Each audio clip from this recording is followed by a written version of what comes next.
Israel క్రీస్తు పూర్వం 500వ సంవత్సరం.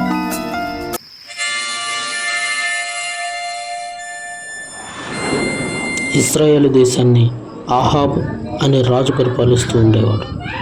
ఈయన బాలు దేవతను అనుకరిస్తూ ఉండేవాడు. అదే కాలంలో ఏలియా అను ప్రవక్త యెహోవా తరపున ఉండేవాడు.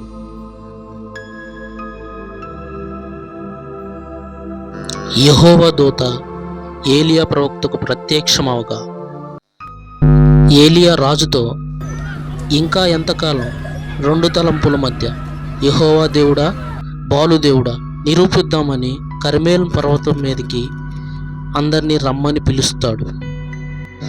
ఒక బలిపీఠం కట్టి ముందుగా మీరు మీ దేవతను వేడుకొనండి, తరువాత నేను నా దేవుణ్ణి వేడుకుంటాను.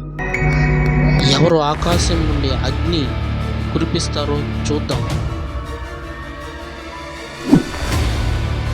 ఏలియా ప్రార్థించగా ఆకాశం నుండి అన్ని ఛాలెంజ్ విసురుతాడు. బలిపీఠం కాలిపోతుంది. తరువాత ఏలియా ఆ ప్రవక్తల మొత్తాన్ని చంపేస్తాడు, అగ్నితో కాల్చి పడేస్తాడు. రాజు శిక్షిస్తాడేమోనని భయపడిన ఏలియా పారిపోతాడు. తర్వాత దేవుడే తనను అగ్ని రథముల మీద చావే లేకుండా పైకి తీసుకొని పోతాడు. మా దేశాన్ని ఒకసారి జ్ఞాపకం చేసుకో. మా దేశం మీదకి వస్తున్నటువంటి దుష్ట శక్తులను కాల్చివేయండి దేవా. ఆమెన్.